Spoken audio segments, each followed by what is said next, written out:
ನಮಸ್ಕಾರ ವೀಕ್ಷಕರೇ, ಇವತ್ತು ತುಂಬ ಇಂಟ್ರೆಸ್ಟಿಂಗ್ ವಿಡಿಯೋ ತಮಗಾಗಿ. ಗೂಗಲ್ ಸರ್ಚ್ನಲ್ಲಿ ಒಂದು ಟಾಪ್ ಸರ್ಚ್ ಇದು ಪೆನಿಸ್ ಸೈಜ್ ಅಂತ.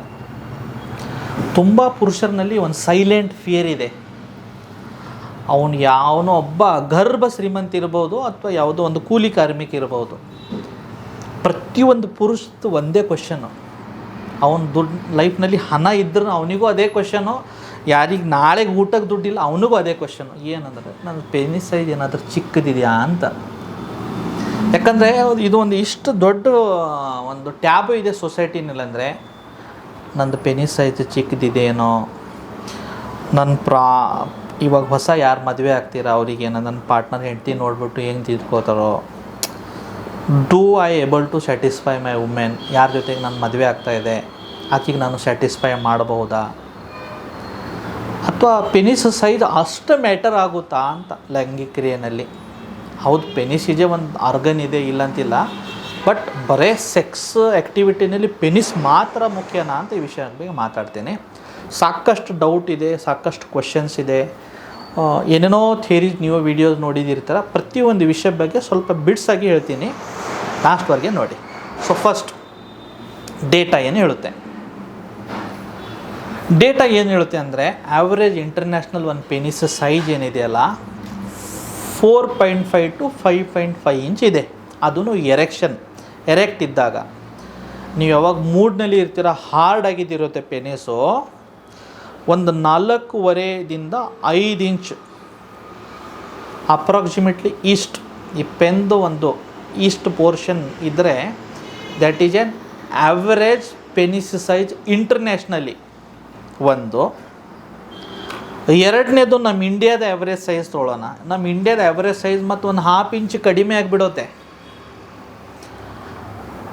3.5 to 4.5 ಅಥವಾ 5 ಇಂಚ್ ಇದ್ದರೆ ಸಾಕು ಆ್ಯಾವ್ರೇಜ್ ಇಂಡಿಯನ್ ಪೆನಿಸ್ ಸೈಜ್. ಪ್ರಪಂಚದಲ್ಲಿ 99% ಜನರದ್ದು ಪೆನಿಸ್ ಸೈಜ್ ಆ್ಯಾವರೇಜ್ ಇರುತ್ತೆ. ಬಟ್ ಪ್ರಪಂಚದಲ್ಲಿ 90% ಜನರಿಗೆ ಒಂದೇ ಡೌಟ್, ನಂದು ಪೆನಿಸ್ ಸೈಜ್ ಚಿಕ್ಕಿದೆ ಅಂತ. ಒಂದು ಕಂಡೀಷನ್ ಇದೆ, ಮೈಕ್ರೋ ಪೆನಿಸ್ ಅಂತ.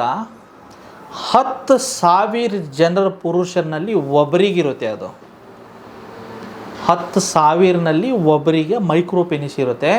ಮೈಕ್ರೋ ಪೆನಿಸ್ ಅಂದರೆ ಪೆನಿಸ್ ಸೈಜ್ ಒಂದು 2 ಇಂಚು ಅಥವಾ 2.5 ಇಂಚ್ ಎರೆಕ್ಷನ್ ಇದ್ದಾಗ 10,000ನಲ್ಲಿ ಒಬ್ಬರಿಗೆ. ಬಟ್ ಈ 10,000 ಜನ ಇದ್ದಾರಲ್ಲ, ಅದರಲ್ಲಿ 90% ಜನರಿಗೆ ಆಗುತ್ತೆ ಅನಿಸುತ್ತೆ ನನ್ನ ಪೆನಿಸ್ ಸೈಜ್ ಚಿಕ್ಕದಿದೆ ಅಂತ. ಇಷ್ಟೆಲ್ಲ ಯಾಕೆ ಬಂತು, ಯಾಕೆ ಇಷ್ಟು ಡೌಟ್ ಬರ್ತಾ ಇದೆ ಅಂದರೆ, ಫೇಕ್ ಅಡ್ವರ್ಟೈಸ್ಮೆಂಟ್ ಸೆಲ್ ಆಗ್ತಾ ಇದೆ ಮಿತ್ರರೇ. ಒಂದು ಯಾವುದೋ ಒಂದು ಪಾರ್ನ್ ಮೂವಿ ನೋಡ್ತೀರಾ, ಅಲ್ಲಿ ಆ್ಯಕ್ಟರ್ನ ನೋಡ್ತೀರಾ, ಅವ್ನು ಪೆನಿಸ್ ಸೈಜ್ ಹಿಂಗೆ ದುಂಗಿ ಅಂತ ಜಾಸ್ತಿ ತೋರಿಸ್ಬಿಡುತ್ತೆ, ಹಿಂಗೆ ವೀಡಿಯೋ.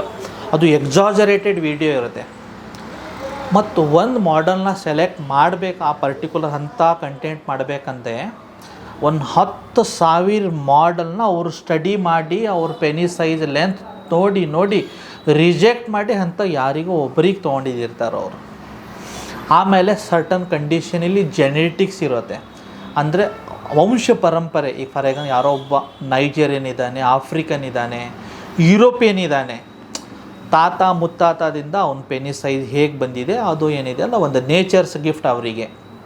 ಬಟ್ ಎಲ್ಲರೂ ಆ ಥರನೇ ಇರ್ತಾರಲ್ಲ, ಸರ್ಟನ್ ಕಮ್ಯುನಿಟೀಸ್ ಅವ್ರಿಗೆ ಏನಿದೆ 8 ಇಂಚ್ ಅಥವಾ 10 ಇಂಚ್ ಅಥವಾ 12 ಇಂಚ್ ಇರುತ್ತೆ. ತುಂಬ ರೇರ್. ಅದು ಇಡೀ ಕಮ್ಯುನಿಟಿನಲ್ಲಿ ಒಂದು 1%ಗಿಂತ ಕಡಿಮೆ. ಆ ಏನು ವಿಡಿಯೋ ನಾವು ನೋಡ್ತೀವಿ ನೋಡಿ, ಅಂಥ ಸೈಜು 100 ಜನರಲ್ಲಿ ಒಬ್ಬರಿಗೆ ಇರುತ್ತೆ, 100ನಲ್ಲಿನ 1000ಗೆ ಒಬ್ಬರಿಗಿರುತ್ತೆ. ಸೊ ನಾವು ಅವ್ರಿಗೆ ಕಂಪೇರ್ ಮಾಡೋಕ್ಕೆ ಸ್ಟಾರ್ಟ್ ಮಾಡ್ತೀವಿ. ಯಾಕಂದರೆ ನಾವು ವೀಡಿಯೋ ನೋಡ್ತೀವಿ, ಪಾರ್ನ್ ನೋಡಿ ಕದ್ದಿ ಮುಚ್ಚಿ ನೋಡಿದಿರ್ತೀವಿ. ಅವಾಗ ಏನಲ್ಲಿ ಫುಲ್ ಗ್ಲ್ಯಾಮರಸ್ ಆಗಿ ತೋರಿಸ್ತಾರೆ, ಒಳ್ಳೆ ಮ್ಯೂಸಿಕ್ಕು, ಹಿಂಗೆ ಸ್ಲೋ ಮೋಷನಲ್ಲಿ ಹಿಂಗೆ ಕ್ಯಾಮರಾಮನ್ ಮೇಲಿಂದ ಬಂದುಬಿಟ್ಟು ಅಲ್ಲಿ ಫೋಕಸ್ ಮಾಡ್ತಾನೆ. ಫೋಕಸ್ ಮಾಡುವಾಗ ಅಯ್ಯೋ ಯಪ್ಪ ಅಂತ ಇವನು ವೀಡಿಯೋ ಪಾಸ್ ಮಾಡಿಬಿಟ್ಟು ಬಾತ್ರೂಮ್ನಲ್ಲಿ ಹೋಗ್ತಾನೆ. ಹೋಗ್ಬಿಟ್ಟು ಒಂದು ಪೆನ್ ಅಂತ ಒಂದು ಯಾವುದೋ ಒಂದು ಸ್ಕೇಲ್ ತೊಗೊಂಡ್ಬಿಟ್ಟು ಹೋಗಿ ನೋಡ್ತಾನೆ. ಅಯ್ಯೋ 4 ಏನಿದೆಯಲ್ಲಪ್ಪ, ಅವ್ನು ನೋಡಿದ್ರೆ ಅಷ್ಟಿದೆ. ಅಯ್ಯೋ, ಮತ್ತೆ ಗೂಗಲ್ನಲ್ಲಿ ಸರ್ಚ್, ಪೆನಿಸ್ ಸೈಜ್ ಯಾರು ನೋಡ್ತಾ ಇದ್ದಾರಾ ಅಂತ. ಆಮೇಲೆ ಅಲ್ಲಿ ಬರುತ್ತೆ, ಏನೇನೋ ಬರುತ್ತೆ ಅಲ್ಲಿ, ಅದು ನೋಡಿಬಿಟ್ಟು ಮತ್ತೆ ಟೆನ್ಷನ್. ಆಮೇಲೆ ಆನ್ಲೈನಲ್ಲಿ ಯಾವುದೋ ಒಂದು ಡಾಕ್ಟರ್ನ ಕನ್ಸಲ್ಟ್ ಮಾಡೋದು, ಏನೊಂದು ಫ್ರೆಂಡ್ಸ್ನ ಕೇಳೋದು, ಯಾರ್ಯಾವನ ಕೇಳೋದು. ಮಚ್ಚ ನಿನ್ನ ಪೆನಿಸ್ ಸೈಜ್ ಎಷ್ಟು? ಯಾಕಪ್ಪ ಹಿಂಗೆ ಕೇಳ್ತಾ ಇದ್ದೆ ಅಂದರೆ, ಇಲ್ಲೋ ನಿನ್ನೆ ನೋಡಿದೆ ಆ ಮಾಡಲ್ದು ತುಂಬ ದೊಡ್ಡ ಸೈಜ್ ಇತ್ತು. ಈಗ ನೆಕ್ಸ್ಟ್ ಮಂತ್ ನನ್ನ ಮದುವೆ ಇದೆ, ನನ್ನ ಹೆಂಡತಿ ಏನಾದರೂ ನನ್ನ ಪೆನಿಸ್ ಸೈಜ್ ನೋಡಿದ್ರೆ ಮತ್ತೆ ಓಡಿ ಹೋಗ್ತಾಳೇನೋ ಅಂತ ಅನಿಸುತ್ತೆ, ಯಾಕಂದರೆ ನನ್ನ ಬರೀ 4.25 ಇಂಚ್ ಇದೆ ಅಂತ.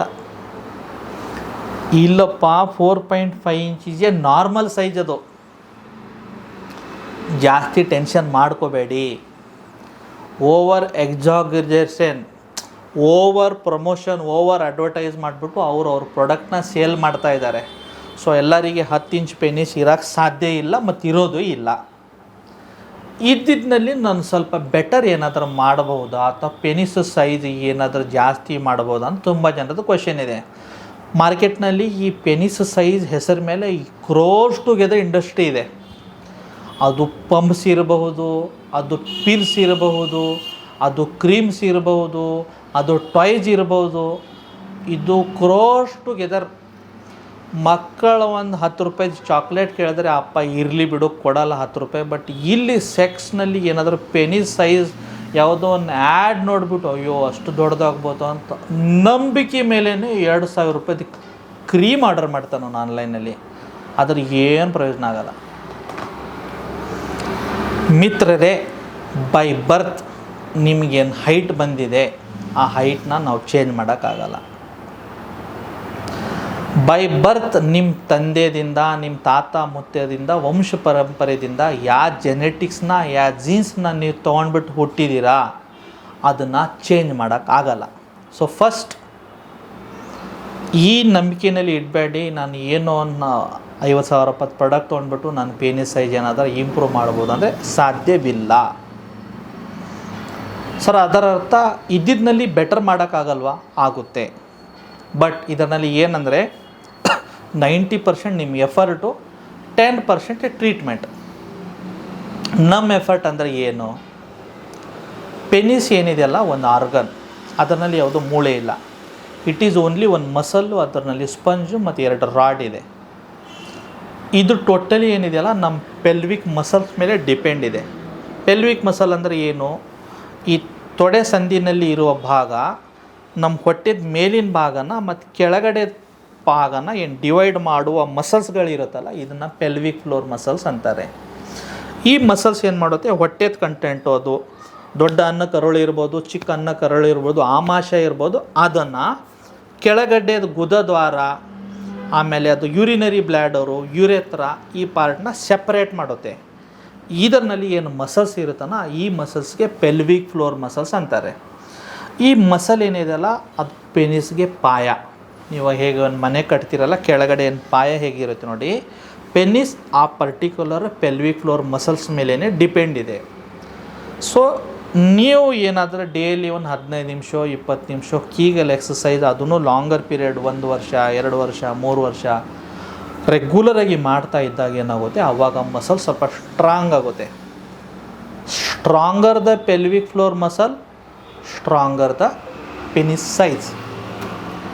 ಸೊ ಒಂದು ಎಕ್ಸಸೈಜ್. ಎರಡನೇದು stress. Stress is very important. ಯಾಕಂದರೆ ನೀವು ಎಷ್ಟು ಸ್ಟ್ರೆಸ್ ಇದೆ, ಎಷ್ಟು ನಿಮ್ಮ ಬಾಡಿನಲ್ಲಿ ಮಾನಸಿಕ ಒತ್ತಡ ಇದೆಯಲ್ಲ, ಬಾಡಿನಲ್ಲಿ ಅಷ್ಟೇ ಹ್ಯಾಪಿ ಹಾರ್ಮೋನ್ ಉತ್ಪತ್ತಿ ಆಗೋಲ್ಲ. ಅದು ಸೆರೆಟಿನ್ ಇರ್ಬೋದು, ಡೊಪಾಮೈನ್ ಇರ್ಬೋದು, ಆ್ಯಂಡ್ರೋಜನ್ ಇರ್ಬೋದು, ಅಥವಾ ಬೇರೆ ಬೇರೆ ಹಾರ್ಮೋನ್ಸ್, ಅದು ಟೆಸ್ಟೋಸ್ಟಿರಾನ್ ಇರ್ಬೋದು, ಉತ್ಪತ್ತಿ ಆಗೋಲ್ಲ. ಹಾರ್ಮೋನ್ಸ್ ಉತ್ಪತ್ತಿ ಆಗೋಲ್ಲ, blood circulation to the penis will compromise. Blood circulation to the penis compromise ಆದಮೇಲೆ ಏನಾಗುತ್ತೆ, ಪೆನಿಸ್ ಸೈಜ್ ಚಿಕ್ಕದಾಗ ಕಾಣಿಸುತ್ತೆ. ಪೆನಿಸ್ ಒಂದು ಬಲೂನ್ ಥರ ಇದೆ ಮಿತ್ರರೇ. ಕಾಮನ್ ಭಾಷೆಯಲ್ಲಿ ಹೇಳಬೇಕಂದ್ರೆ ಒಂದು ಬಲೂನ್ ಇದೆ ಅಂತ ತಿಳ್ಕೊಳ್ಳಿ. ಅದನ್ನು ನೀವು ಬ್ಲೋ ಮಾಡಿದ್ರೆ, ಗಾಳಿ ತುಂಬಿದ್ರೆ ಅದರೊಳಗಡೆ ಸೈಜ್ ಎಕ್ಸ್ಪ್ಯಾಂಡೇಷನ್ ಆಗುತ್ತೆ. ಅದೇ ಥರ ನಮ್ಮ ಪೆನಿಸ್ನಲ್ಲಿ ರಕ್ತ ತುಂಬಿದಾಗ ಸೈಜ್ ಎಕ್ಸ್ಪ್ಯಾಂಡ್ ಆಗುತ್ತೆ. ಸೊ ಪೆನಿಸ್ನಲ್ಲಿನೂ 2 ಟೈಪ್ ಪೆನಿಸ್ ಇರುತ್ತೆ. ಮತ್ತೆ ಅಯ್ಯೋ ಸರ್ ಏನೇನೋ ಹೇಳ್ತಿದ್ದೀರಾ ಅಂತ. ಒಂದು ಶೋವರ್ಸ್, ಮತ್ತೊಂದು ಗ್ರೋವರ್ಸ್ ಅಂತ. ಶೋವರ್ಸ್ ಅಂದರೆ ಏನಿರುತ್ತೆ, ಪೆನಿಸ್ ಸೈಜ್ ಒಂದು ಫಿಕ್ಸ್ ಅಂತ ಇರುತ್ತೆ, 4 ಇಂಚು 5 ಇಂಚು. ಈ ಉದ್ರೇಕ ಬಂದ ಮೇಲೆ ಹಿಂಗೆ ಸ್ಟ್ಯಾಂಡ್ ಆಗಿಬಿಡುತ್ತೆ, ಇಲ್ಲಿಂದ ರಕ್ತ ವಾಪಸ್ ಹೋದ್ಮೇಲೆ ಹಿಂಗೆ ಡೌನ್ ಆಗಿಬಿಡುತ್ತೆ. ಬಟ್ ಸೈಜ್ನಲ್ಲಿ ಯಾವುದೋ ಎಕ್ಸ್ಪ್ಯಾನ್ಷನ್ ಆಗೋಲ್ಲ, ಅಷ್ಟೇ ಇರುತ್ತೆ. ಮತ್ತೊಂದು ಸೈಜ್ ಇರುತ್ತೆ, ಅದು ಗ್ರೋವರ್ಸ್ ಅಂತ. ಗ್ರೋವರ್ಸ್ನಲ್ಲಿ ಏನಿರುತ್ತೆ, ಯಾವಾಗ ಉದ್ರೇಕ ಇರಲ್ಲ ನೋಡಿ, ಪೆನಿಸ್ ಸೈಜ್ ತುಂಬ ಸ್ರಿಂಕಾಗಿ ಚಿಕ್ಕದಾಗಿ ಕೂತ್ಕೊಳ್ಳುತ್ತೆ ಒಂದು ಕಡೆಗೆ, 2 ಇಂಚೋ 2.5 ಇಂಚು. ಬಟ್ ಯಾವಾಗ ಪಾರ್ಟ್ನರ್ ನಿಮ್ಮ ಬಾಡಿನ ಟಚ್ ಮಾಡ್ತಾರೆ, ಹಗ್ ಮಾಡ್ತಾರೆ, ಫೀಲ್ ಮಾಡ್ತಾರೆ, ಕಿಸ್ ಮಾಡ್ತಾರೆ, ಓರಲ್ ಸೆಕ್ಸ್ ಮಾಡ್ತಾರೆ, ಸ್ಲೋಲಿ ಅದರಲ್ಲಿ ಎನರ್ಜಿ ಬಂದುಬಿಟ್ಟು ಸೈಜ್ ಎಕ್ಸ್ಪ್ಯಾನ್ಷನ್ ಆಗುತ್ತೆ. ಆವಾಗ 4 ಇಂಚ್ ಟು 4.5 ಇಂಚ್ ಇದ್ದಿದ್ದ ಸೈಜ್ನಲ್ಲಿ ಡಬಲ್ ಆಗಿಬಿಡುತ್ತೆ. ಅದು ಗ್ರೋವರು. ಪ್ರಪಂಚದಲ್ಲಿ ಒಂದು 70% ಜನ ಏನಿದ್ದಾರೆ ಶೋವರ್, ಅಂದರೆ ಸೈಜ್ ಅಷ್ಟೇ ಇರುತ್ತೆ, ಬರೀ ಎರೆಕ್ಷನ್ ಬಂದಾಗ ಸ್ಟ್ಯಾಂಡ್ ಆಗುತ್ತೆ ಮತ್ತು ರಿಲೀಸ್ ಆಗುತ್ತೆ. ಒಂದು 30% ಜನ ಗ್ರೋವರ್ ಇದ್ದಾರೆ. ಗ್ರೋವರ್ ಅಂದರೆ ಪೆನಿಸ್ ಸೈಜ್ ಇನಿಷಿಯಲಿ ಚಿಕ್ಕದು ಫೀಲ್ ಆಗುತ್ತೆ, ಬಟ್ ಯಾವಾಗ ಸೆಕ್ಸ್ ಮಾಡಬೇಕಂತ ಇಚ್ಛೋತ್ಪತ್ತಿ ಆಯಿತು, ಆ ಥರ ಸಿಗ್ನಲ್ಸ್ ಬ್ರೈನ್ದಿಂದ ಸ್ಪೈನಲ್ ಕಾರ್ಡ್ದಿಂದ ಪ್ರೈವೇಟ್ ಏರಿಯಾಗೆ ಬಂದಾದಮೇಲೆ ಸೈಜ್ ಎಕ್ಸ್ಪ್ಯಾನ್ಷನ್ ಆಗುತ್ತೆ. ಸೊ ಈ ಥರ ಟೋಟಲ್ ಇದು ಸೈನ್ಸ್. ಈಗ ಫರ್ದರ್ ಕನ್ಕ್ಲೂಷನ್ ಕಡೆ ಹೋಗುವಾಗ ನಾನು ಒಂದು 2-3 ಪಾಯಿಂಟ್ ನಿಮಗೆ ಹೇಳೋಕ್ಕೆ ಇಷ್ಟಪಡ್ತೀನಿ. ಲೈಂಗಿಕ ಕ್ರಿಯೆಯಲ್ಲಿ ಪೆನಿಸ್ ಸೈಜ್ ಅಷ್ಟೇ ಮುಖ್ಯ ಇಲ್ಲ. ಏನು ಮುಖ್ಯ ಇರೋದು, ನಿಮ್ಮ ಪಾರ್ಟ್ನರ್ ಮೇಲೆ ಇರುವ ಫೇತು, ನಿಮ್ಮ ಪಾರ್ಟ್ನರ್ ಮೇಲೆ ಇರುವ ಟ್ರಸ್ಟು, ಇಮೋಷ್ನಲಿ ನೀವು ಎಷ್ಟು ಕನೆಕ್ಟ್ ಆಗಿದ್ದೀರಾ, ನಿಮ್ಮ ಫೋರ್ ಪ್ಲೇ ಹೇಗಿದೆ, ಇದ್ದಿದ್ದ ಸೈಜ್ನಲ್ಲಿ ನೀವು ಯಾವ ಪೊಸಿಷನಲ್ಲಿ ಸೆಕ್ಸ್ ಮಾಡಿಬಿಟ್ಟು ಅದನ್ನು ಚೆನ್ನಾಗಿ ಯುಟಿಲೈಸ್ ಮಾಡ್ತಾಯಿದ್ದೀರಾ, ಇದ್ದಿದ್ದ ಸೈಜ್ನಲ್ಲಿನೂ ಸ್ವಲ್ಪ ನೀವು ಏನಾಗಿ ರೆಗ್ಯುಲರಾಗಿ ಸ್ವಲ್ಪ ಅದಕ್ಕೆ ಕರೆಕ್ಟಾಗಿ ಪ್ರಾಪರ್ ಕೇರ್ ತೊಗೊಂಡ್ಬಿಟ್ಟು ಚೆನ್ನಾಗಿ ಹೇಗೆ ಇದು ಮಾಡ್ತಾಯಿದ್ದೀರಾ. ಈಗ ಫಾರ್ ಎಕ್ಸಾಂಪಲ್ ಸೈಜ್ ಚಿಕ್ಕಿದಿದೆ ಅಂತ ತಿಳ್ಕೊಳ್ಳಿ, ಸರ್ಟನ್ ಪೊಸಿಷನ್ಸ್ಗಳಿರುತ್ತೆ.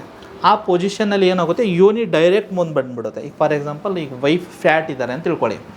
ಇವಾಗ ನೀವು ನಾರ್ಮಲ್ ಏನಿದೆ ಅಲ್ಲ, ಮಷಿನರಿ ಪೊಸಿಷನಲ್ಲಿ ಮಾಡುವಾಗ ಏನಾಗುತ್ತೆ, ತಾವು ಅವ್ರ ಬಾಡಿ ಮೇಲಿಂದ ಅಪ್ರೋಚ್ ಮಾಡುವಾಗ ಏನಾಗುತ್ತೆ, ಇದ್ದಿದ್ದು ಫಾರ್ ಎಕ್ಸಾಂಪಲ್ ಒಂದು ಪೆನಿಸ್ ಸೈಜೇ ಒಂದು 4 ಇಂಚ್ ಇದೆ ಅಂತ ತಿಳ್ಕೊಳ್ಳಿ. ಅವಾಗ ಯೋನಿ ಒಳಗಡೆ ಇದ್ದಿದ್ದ ಕಡೆಯಿಂದ 2 ಇಂಚ್ ಪೆನಿಸ್ ಹೊರಗಡೆನೇ ಇರುತ್ತೆ, 2 ಇಂಚ್ ಒಳಗಡೆ ಹೋಗುತ್ತೆ. ಆವಾಗ ನಿಮಗೂ ಫೀಲ್ ಆಗೋಲ್ಲ, ಪಾರ್ಟ್ನರ್ಗೂ ಫೀಲ್ ಆಗೋಲ್ಲ. ಆ ಥರ ಓಬೇಸ್ ಮಹಿಳೆಯರ ಜೊತೆಗೆ ನೀವು ಸೇರುವಾಗ ಏನು ಮಾಡಬೇಕು, ಕಾಟ್ ಇರುತ್ತಲ್ಲ, ಕಾಟ್ ಸೈಡಿಗೆ ಅವ್ರಿಗೆ ಕರ್ಕೊಂಡು ಬರಬೇಕು. ಅವ್ರೇನು ಕಾಲಿದೆ ನೋಡಿ, ಅವ್ರು ಟೋಟಲಿ ಹೊಟ್ಟೆ ಮೇಲೆ ಪುಷ್ ಮಾಡಬೇಕು, ಹೊಟ್ಟೆ ಮೇಲೆ. ಆವಾಗ ಏನಾಗುತ್ತೆ, ಯೋನಿ ಏರಿಯಾ ಫಾರ್ವರ್ಡ್ ಬಂದುಬಿಡುತ್ತೆ. ಆವಾಗ ಡೈರೆಕ್ಟ್ ಅಪ್ರೋಚ್ ಆಗುತ್ತೆ. ಆಮೇಲೆ ಏನು ಮಾಡಬೇಕು, ಆ ಕ್ಲಿಟೋರಸ್ನ ಸ್ವಲ್ಪ ಕೈದಿಂದ ಸ್ಟಿಮ್ಯುಲೇಷನ್ ಮಾಡಿ, ಸ್ವಲ್ಪ ಓರಲ್ ಮಾಡಿ. ಆವಾಗ ಏನಾಗುತ್ತೆ, ಸ್ಲೋಲಿ ಅಲ್ಲಿ ಸ್ವಲ್ಪ ಸೀಕ್ರೆಷನ್ಸ್ ಚೆನ್ನಾಗಿ ಬಂದುಬಿಡುತ್ತೆ. ಸೀಕ್ರೆಷನ್ದಿಂದ ಸ್ಲೋಲಿ ಏನಾಗುತ್ತೆ, ವೆಜೆನ ಆ್ಯಕ್ಟಿವೇಟ್ ಆಗಿಬಿಡುತ್ತೆ. ವೆಜೆನ ಆ್ಯಕ್ಟಿವೇಟ್ ಆದಮೇಲೆ ಸ್ಲೋಲಿ ಒಂದು 2 ನಿಮಿಷನೂ ನೀವು ಸೇರಿದ್ರೆ ಏನಾಗುತ್ತೆ, ಅವ್ರಿಗೆ ಸೆಕ್ಸ್ನಲ್ಲಿ ಇಂಟ್ರೆಸ್ಟ್ ಜಾಸ್ತಿ ಆಗುತ್ತೆ. ಸೆಕ್ಸ್ದು ಒಂದು ಫಾರ್ಮುಲಾ ಇವತ್ತು ನಾನು ನಿಮಗೆ ಹೇಳ್ತೀನಿ. ಸೆಕ್ಸ್ನಲ್ಲಿ 60 ಮತ್ತು 40 ಈ ರೇಷಿಯೋ ನೆನಪಿಟ್ಕೊಳ್ಳಿ. 60% ಅಂದರೆ ಒಂದು 10 ನಿಮಿಷದ ನಿಮ್ಮ ಸೆಕ್ಸುವಲ್ ಟೈಮ್ ಇದೆ ಅಂದರೆ 6 ನಿಮಿಷ ಫೋರ್ ಪ್ಲೇನಲ್ಲಿ ಕೊಡಿ. 4 ನಿಮಿಷ ಏನಿದೆ ಅಲ್ಲ ನಿಮ್ಮ ಆ್ಯಕ್ಚುವಲ್ ಸೆಕ್ಸ್ನಲ್ಲಿ ಕೊಡಿ. ಒಬ್ರೊಬ್ರು ಏನು ಮಾಡ್ತಾರೆ, ಹಿಂಗೆ ಜಸ್ಟ್ ಹೋದ ತಕ್ಷಣ ಎಲ್ಲೋ ಒಂದು ಹೋಟೆಲ್ನಲ್ಲಿ ರೂಮ್ ಬುಕ್ ಮಾಡಿದ್ರೆ, ಲಾಕ್ ಮಾಡಿದ್ರೆ, ಬಟ್ಟೆ ತೆಗೆದ್ಬಿಟ್ಟು ಡೈರೆಕ್ಟ್ ಎಂಟ್ರಿ ಹೊಡಿತಾರೆ. 2 ನಿಮಿಷದಲ್ಲಿ ಔಟು, 1 ಅವರ್ ಆದಮೇಲೆ ರೂಮ್ ಖಾಲಿ ಮಾಡಿಬಿಟ್ಟು ಮನೆಗೆ. ಹಂಗೆ ಆಗಬಾರ್ದು. ಅದಕ್ಕೆ ಏನು ಮಾಡಬೇಕು, ಫಸ್ಟ್ ಹೋಗಿ ಸ್ವಲ್ಪ ರಿಲ್ಯಾಕ್ಸಾಗಿ ಕೂತ್ಕೊಡಿ, ಸ್ವಲ್ಪ ಮಾತಾಡಿ, ಸ್ವಲ್ಪ ನೀರು ಕುಡೀರಿ, ಜ್ಯೂಸ್ ಕುಡೀರಿ, ಏನೋ ಸ್ವಲ್ಪ ವಲ್ಗರ್ ಟಾಕ್ಸ್ ಮಾಡಿ, ಆಕೆಗೆ ಪ್ರಶಂಸನೆ ಮಾಡಿ, ಸ್ವಲ್ಪ ಸ್ಲೋಲಿ ಮೈಂಡಲ್ಲಿ ಇದು ಹೆಂಗಿರುತ್ತೆ, ಸೆಕ್ಸ್ ಬರೀ ಫಿಸಿಕಲ್ ಆ್ಯಕ್ಟಿವಿಟಿ ಇಲ್ಲ, ಇಟ್ ಈಸ್ ಏನಿರುತ್ತೆ, ಮೈಂಡ್ದಿಂದ ಸ್ಟಾರ್ಟ್ ಆಗುತ್ತೆ, ಇಮೋಷನ್ದಿಂದ ಸ್ಟಾರ್ಟ್ ಆಗುತ್ತೆ, ಲವ್ದಿಂದ ಸ್ಟಾರ್ಟ್ ಆಗುತ್ತೆ. ಸ್ಲೋಲಿ ಯಾವಾಗ ಏನು ಮಾಡಬೇಕು, ಪಾರ್ಟ್ನರ್ನ ಸ್ವಲ್ಪ ಹೊಗಳ್ಬೇಕು. ಆವಾಗ ಅವ್ರ ಮೈಂಡಲ್ಲಿ ಒಂದು ಹ್ಯಾಪಿ ಸೀಕ್ರೆಷನ್ಸ್ ಆಗುತ್ತೆ. ಸ್ಲೋಲಿ ಆ ತರಂಗಗಳು, ಆ ವೇವ್ಸ್ ಇಡೀ ಬಾಡಿನಲ್ಲಿ ಹೋಗ್ಬಿಟ್ಟು ಆವಾಗ ಆ ಪಾರ್ಟ್ನಲ್ಲಿ ಹೋಗ್ಬಿಡುತ್ತೆ. ದೆನ್ ಸ್ವಲ್ಪ ಕಿಸ್ ಮಾಡಿ, ಅದು ಫೋರ್ ಹೆಡ್ ಮೇಲೆ ಇರ್ಬೋದು, ಲಿಪ್ಸ್ ಮೇಲೆ ಇರ್ಬೋದು, ಅಥವಾ ಈ ಏರಿಯಾನಲ್ಲಿ ಇರ್ಬೋದು, ಅಥವಾ ಬ್ರೆಸ್ಟ್ ಏರಿಯಾನಲ್ಲಿ ಇರ್ಬೋದು, ಅಥವಾ ಹೊಟ್ಟೆ ಮೇಲೆ ಇರ್ಬೋದು, ಥೈಸ್ ಮೇಲೆ ಇರ್ಬೋದು, ಕಾಲಿಗೆ ಇರ್ಬೋದು. ಸ್ಲೋಲಿ ಅವರಿಗೆ ಆ್ಯಕ್ಟಿವೇಟ್ ಮಾಡಿ. ಆಮೇಲೆ ಸ್ವಲ್ಪ ಯೋನಿ ಏರಿಯಾನಲ್ಲಿ ಸ್ವಲ್ಪ ಲೈಟಾಗಿ ನಿಮ್ಮ ಬೆರಳದಿಂದ ಅಥವಾ ಕೈದಿಂದ ಮಸಾಜ್ ಮಾಡಿ. ಅವ್ರು ಮತ್ತು ಸ್ವಲ್ಪ ಆ್ಯಕ್ಟಿವ್ ಆಗ್ತಾರೆ. ಮತ್ತು ಸ್ವಲ್ಪ ಅವಾಗ ಬ್ರೀತಿಂಗ್ ಸ್ಟಾರ್ಟ್ ಮಾಡುತ್ತೆ. ಅವ್ರು ಸ್ವಲ್ಪ ಜೋರಾಗಿ ನಿಮಗೆ ಹಿಡಿಯೋಕ್ಕೆ ಸ್ಟಾರ್ಟ್ ಆದರೆ ಆವಾಗ ಅರ್ಥ ಏನಂದರೆ ನಾವು she is ready for the main coitus. ಆವಾಗ ನೀವು ಸೇರಿದ್ರೆ ಏನಾಗುತ್ತೆ 60% ಸ್ಯಾಟಿಸ್ಫ್ಯಾಕ್ಷನ್ ಅವರಿಗೆ ಫೋರ್ ಪ್ಲೇನಲ್ಲಿನೇ ಆಗಿದಿರುತ್ತೆ. 40% ಒಂದು 2 ನಿಮಿಷ 3 ನಿಮಿಷ 4 ನಿಮಿಷನೂ ನೀವು ಸೆಕ್ಸ್ ಮಾಡಿದ್ರೆ ದಟ್ ಈಸ್ ಒಂದು 10 ನಿಮಿಷದ ಕ್ರಿಯೆ ಒಳ್ಳೆ ಸ್ಯಾಟಿಸ್ಫ್ಯಾಕ್ಟ್ರಿ ರಿಸಲ್ಟ್ ಇರುತ್ತೆ. ಸುಮ್ಮನೆ ಅನ್ನೆಸೆಸರಿ ಗೂಗಲ್ನಲ್ಲಿ ಪೆನಿಸ್ ಸೈಜ್ ಅಂತ ಹೇಳಿಬಿಟ್ಟು ಆ ಟ್ಯೂಬ್ ತಂದ, ಆ ಪಂಪ್ ಪರ್ಚೇಸ್ ಮಾಡ್ದ, ಆ ಟೈಸ್ ತೊಗೊಬದ್ದ, ಅವೆಲ್ಲ ಮಾಡೋಕ್ಕೆ ಹೋಗಬೇಡಿ. ಸೈಜ್ನ ಇಂಪ್ರೂವ್ ಮಾಡೋಕ್ಕಾಗಲ್ಲ. ಸೈಜ್ನ ಇಂಪ್ರೂವ್ ಮಾಡೋದು ಆ ಥರ ಏನಾದರೂ ಆಗೋದಿದ್ದರೆ ಅಷ್ಟು ದೊಡ್ಡ ಶ್ರೀಮಂತರು ಮತ್ತು ಏನೇನೋ ಮಾಡ್ಬೋದಾಗಿತ್ತು. ಏನೂ ಮಾಡೋಕ್ಕಾಗ್ತಾಯಿಲ್ಲ ಅವ್ರ ಕೈದಿಂದನೂ. ಸೊ ನಿಮ್ಮ ಕೈದಿಂದ ಏನು ಮಾಡೋಕ್ಕಾಗಲ್ಲ. ಇದ್ದಿದ್ದಲ್ಲಿ ಏನು ನೇಚರ್ ಕೊಟ್ಟಿದೆ, ಏನು ದೇವ್ರು ಕೊಟ್ಟಿದ್ದಾರೆ ಅದನ್ನು ಚೆನ್ನಾಗಿ ಕಾಪಾಡಿ. ಹುಡುಗರು ಹಸ್ತಮೈಥುನ ಮಾಡ್ತಾ ಇದ್ದೀರಲ್ಲ, ಈ ವಿಡಿಯೋ ನೋಡೋದ್ಮೇಲೆ ಸ್ವಲ್ಪ ಎಕ್ಸ್ಟ್ರಾ ಕೇರ್ ಆಗಿರಿ. ಯಾಕಂದರೆ ಹಸ್ತಮೈಥುನ ಮಾಡಿ ಇದ್ದಿದ್ದ ಸೈಜ್ನಲ್ಲಿನೂ ನೀವು ಏನು ಮಾಡ್ತೀರಾ, ಡ್ಯಾಮೇಜ್ ಮಾಡ್ತೀರಾ, ಸ್ಪಂಜ್ ಕ್ವಾಲಿಟಿನ ವೀಕ್ ಮಾಡ್ತೀರಾ. ಸೊ ಹಸ್ತಮೈಥುನ ಮಾಡಬೇಡಿ. ಯಾಕಂದರೆ ದ್ಯಾಟ್ ವಿಲ್ ಸ್ಲೋಲಿ ನಿಮ್ಮ ಪೆನಿಸ್ ಸೈಜನ್ನ ಚಿಕ್ಕದು ಮಾಡೋದು. ನಮಸ್ತೆ.